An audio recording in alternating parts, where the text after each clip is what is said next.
Are we on? Okay. Good evening, everybody. This is the Remodulator, and today we will discuss Forge of Empires. Today we will be discussing my tier list for great buildings. So, disclaimer: this is my tier list, and some of you might not agree with this. So, in the course of preparing for this topic, I've consulted with those in my guild as well as those in the forums, while also making my own observations from experience on some of the great buildings that I have.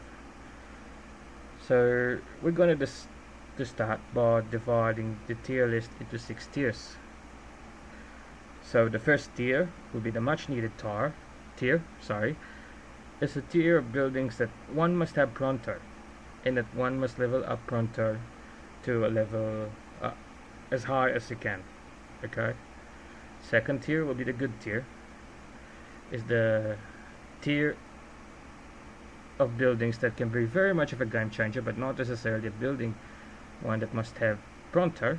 Third tier will be age dependent niche, whether it's horrible in certain ages but useful after that certain age, or the other way around, where it's useful in early ages but horrible after that certain age.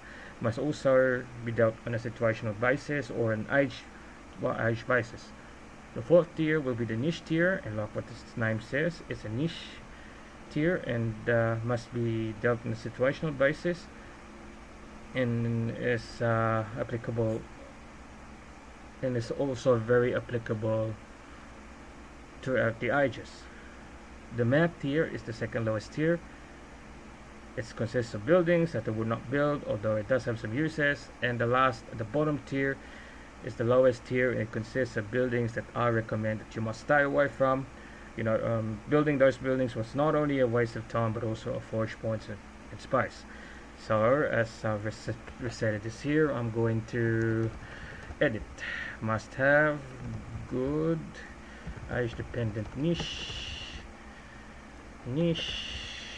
nah, and crap.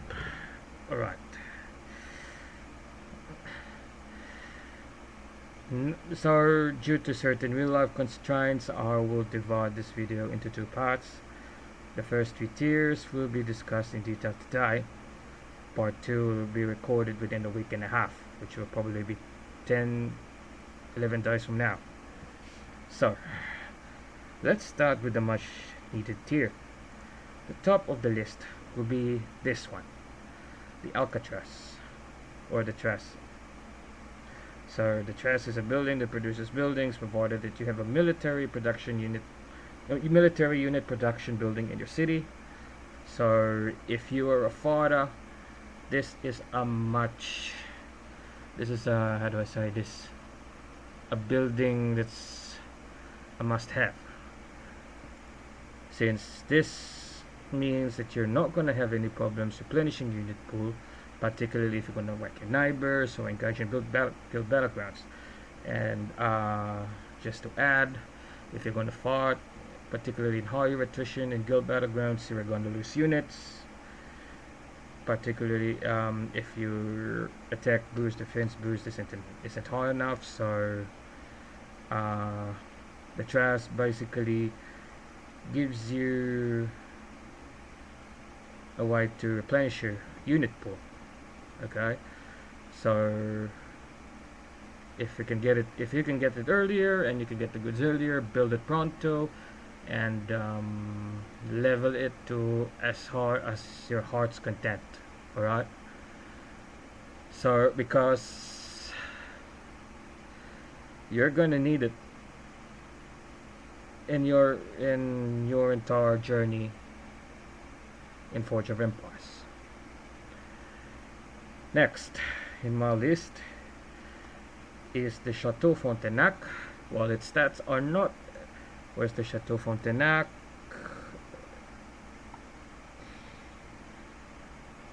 To be honest, okay, here. While its stats are not as remarkable as that much in the first glance, the fact that it boosts the rewards from every quest that isn't an event quest makes this one a must to level up and obtain blueprints for and obtain blueprints from. Okay, so let me demonstrate how much I like Chateaufontaine. So this is my Chateaufontaine. It's unfortunately level 12, so level 11. So the benefit of the Chateaufontaine, it shines when it comes to recurring quests. All right, recurring quests are quests that you can do over and over and over again. So voila, this is where my Chateaufontaine shines. The unbirthday party, recurring quest. Noble ruler, here it is your birthday. You have to celebrate that. Throw a big party and collect presents. Ha ha ha. So in this recurring quest, you pay 250 grand coins, 250 grand supplies. So pay it. You get this. You get this. So if I did not have the Chateaufontaine, this would be probably be far less. But since I do, it's, how do I say, useful.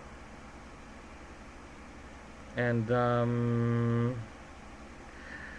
also there are quests in, how do I say this, in other ages that give you diamonds. Thanks to the Chateaufontaine, you get a boost in diamonds as well.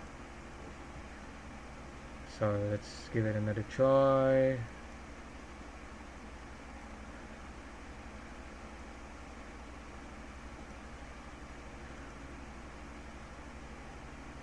Lo and behold, coins.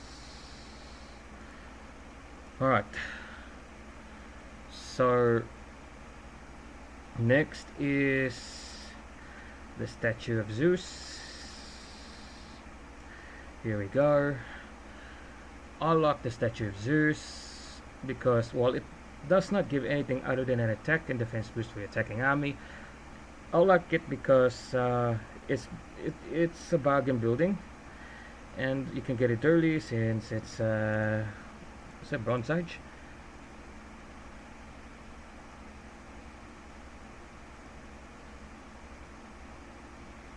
Bronze Age building.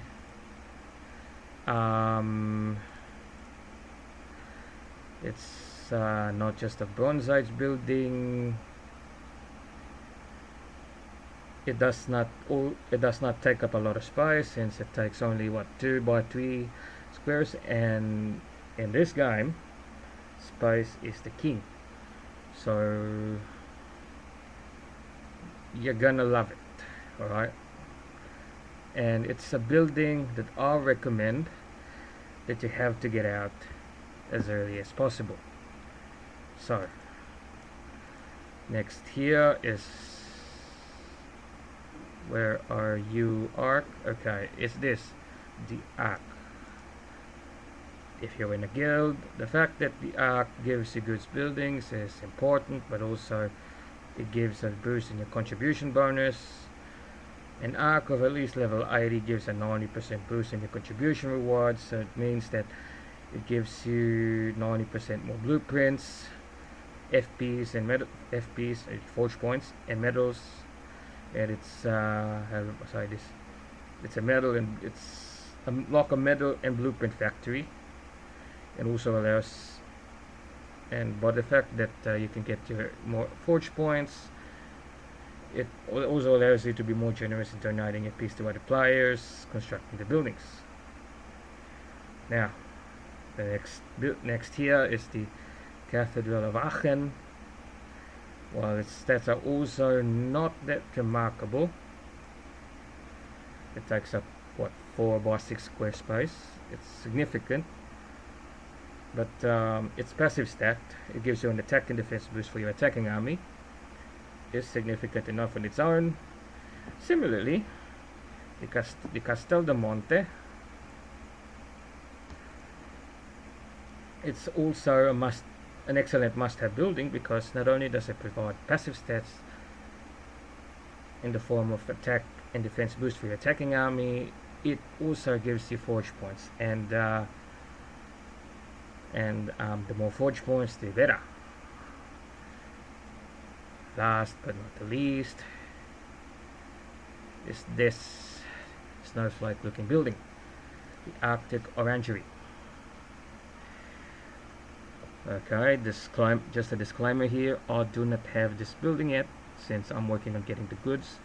However, this is the next building on my wish list, and it does give forge points, and any building that gives forge points is nice, but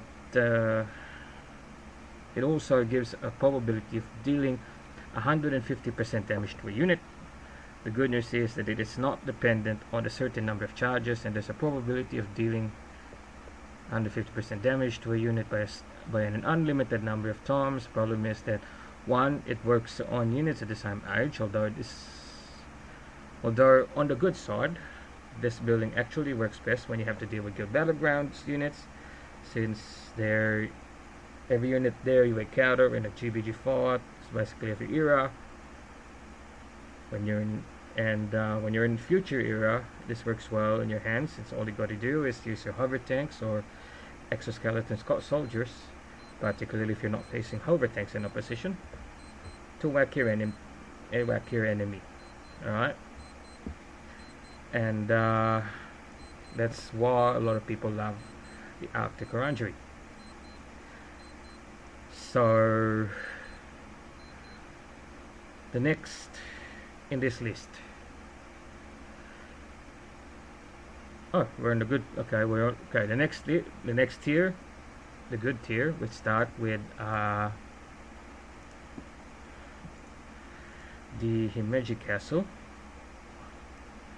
I do not have this building yet, sadly, but the nice thing about it is that it does give plenty of supplies in a day.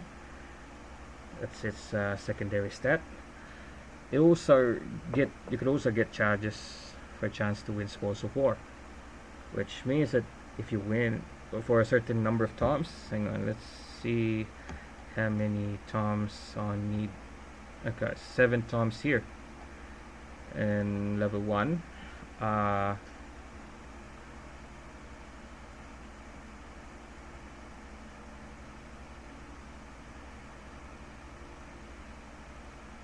Which means that if you win any battle in the game, any battle, be it guild expedition, you're fighting with your neighbors, or the PvP tower, or what to call this?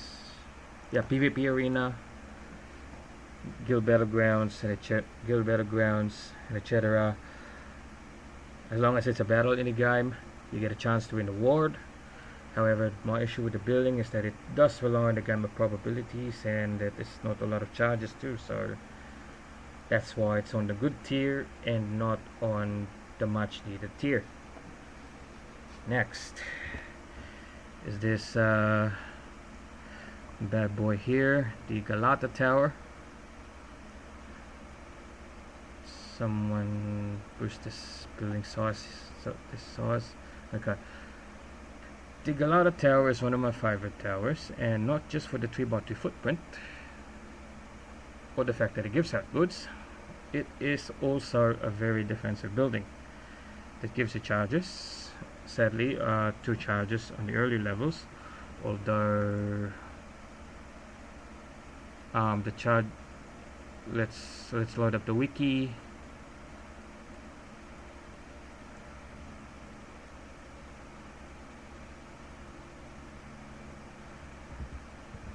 Tower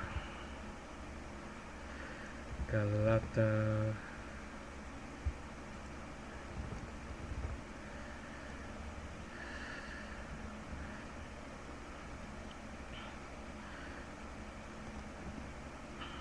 Well, yeah, you get from 12 to 13 you get an extra charge, and from 27 to 29 you get an extra charge, and etc.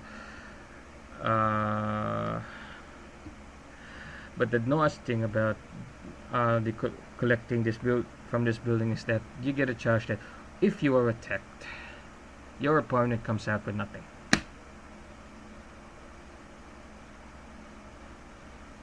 Exactly. And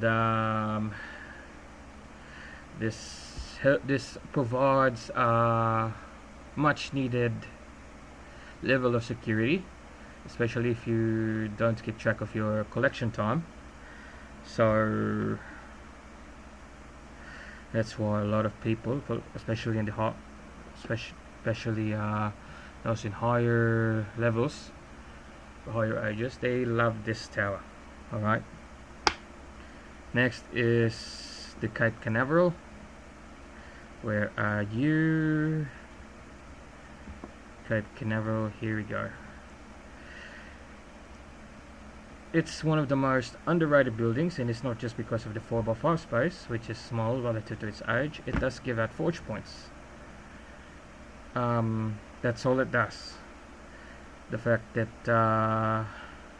that's all it does is what makes me put it in the good tier and not on the must-have tier. However,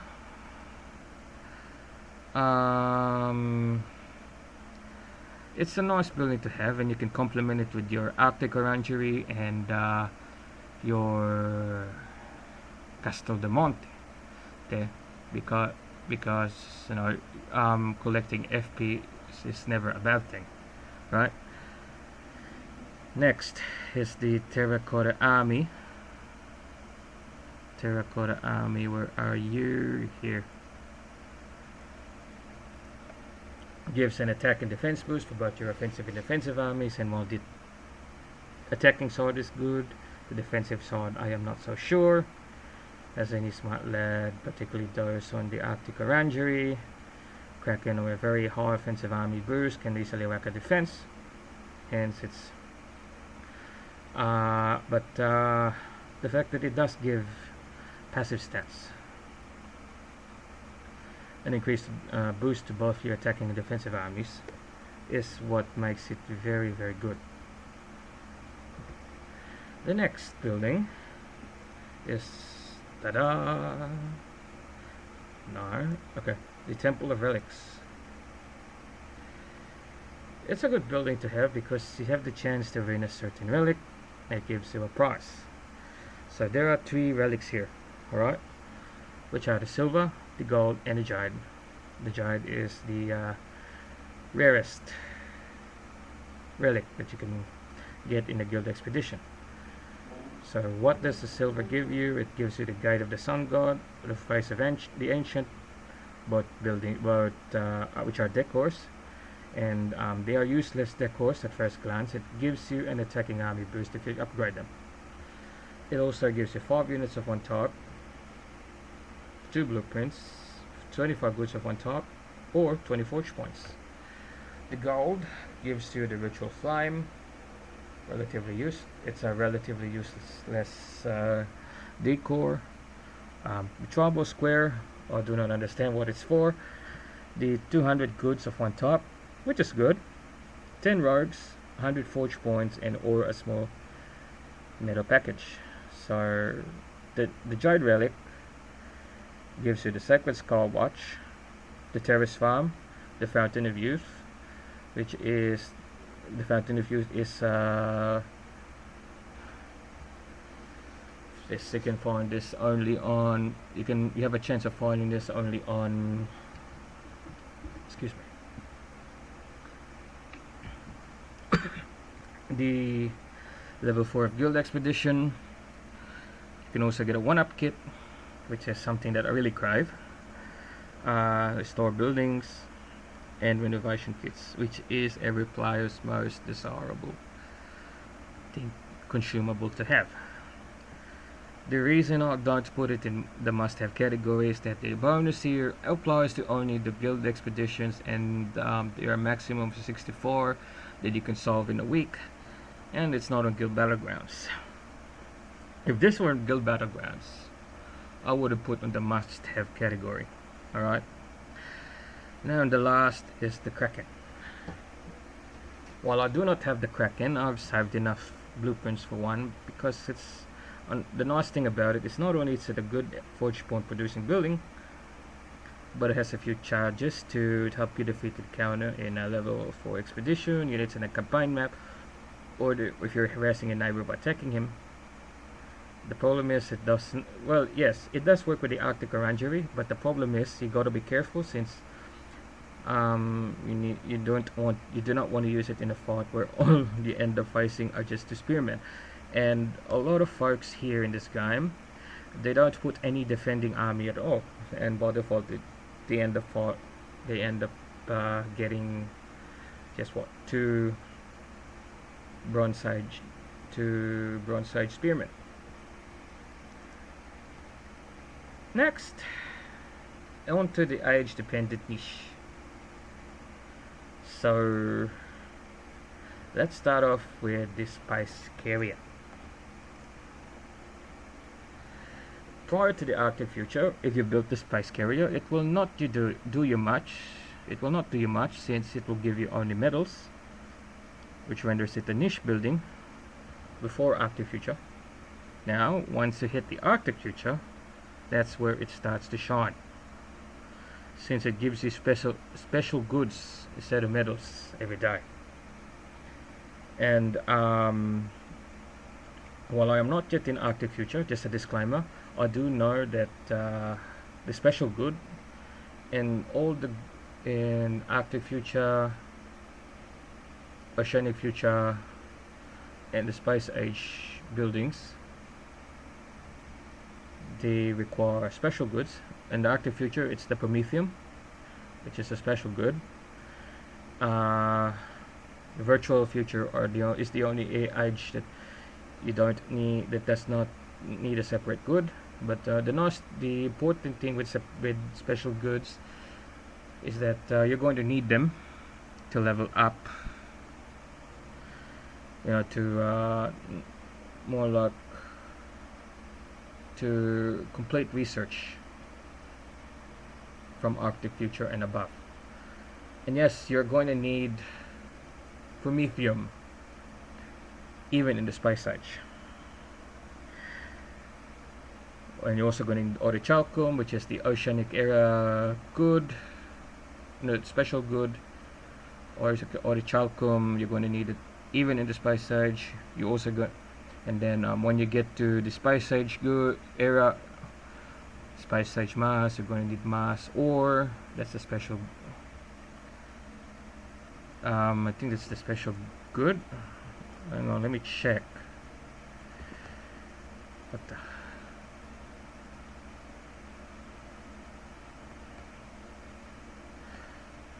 That's the special good, and you're going to need it to the special good. You're going to need it to build goods as well as for research. So on Spice Age Jupiter Moon, it's the Spice Age asteroid asteroid belt is the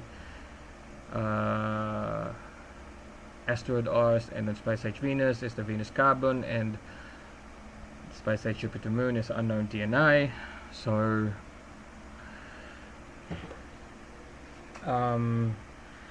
to be able to get special goods early, to be able to get special goods will help you ensure that you will not need to send out the the ship in the Arctic harbor, or the sub in the Oceanic future, or to negotiate them in exploration site in the Spice Age. And the reason it's also a very good building is because sending out what, particularly in Arctic Carbon in the Oceanic terminal, if you send out the ship or your sub, it's going to take damage and you're going to need goods to build. So it does help offset the stress of the era. So the other benefit in the spice carrier is the diplomatic gifts, which is more like a process after negotiation in a negotiation combination game. Okay, next.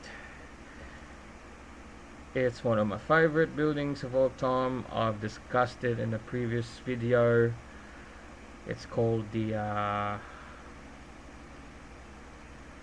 it was the Truce Tower. Scroll it down, scroll it down. So it gives supplies, which is good, but it also gives you goods in the age of the building that you add. If you add players in your guild in the particularly if you add players in your guild and your neighborhood and on your friends list. I call it the niche building because it depends on the age that you're in as well as the age of those you aid in. It's crucial that you have to have very advanced age players in your guild or of your age.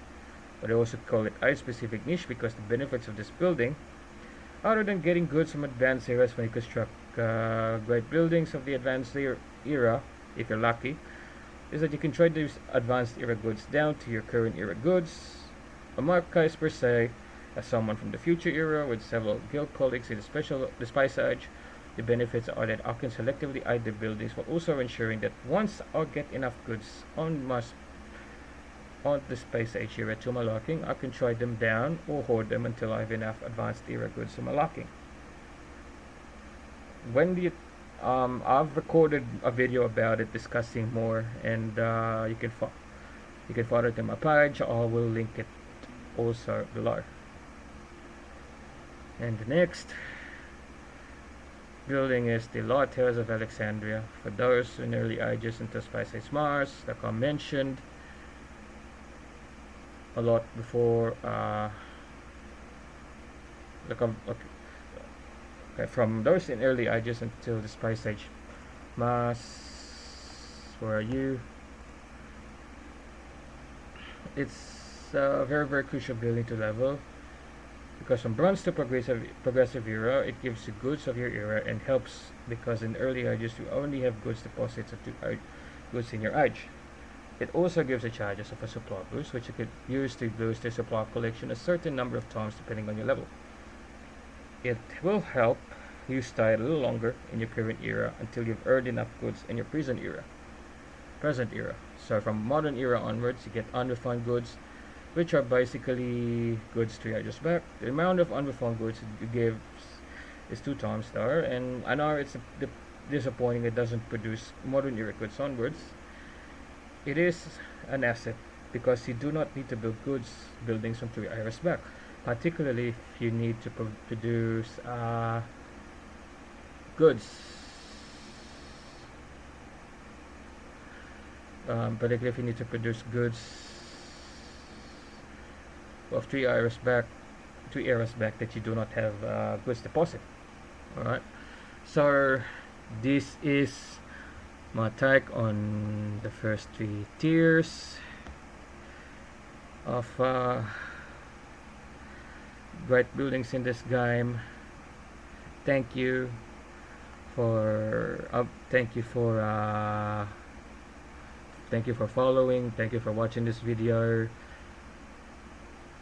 Leave a comment below to determine what you think of this video, think about my tier list so far, and also of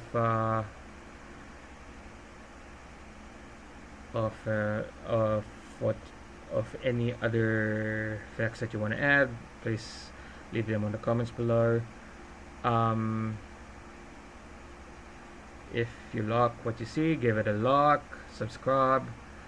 Appreciate your support. Thank you everybody, and be safe. I will record the rest in 10 to 11 days. Okay, thank you and good night. Bye bye.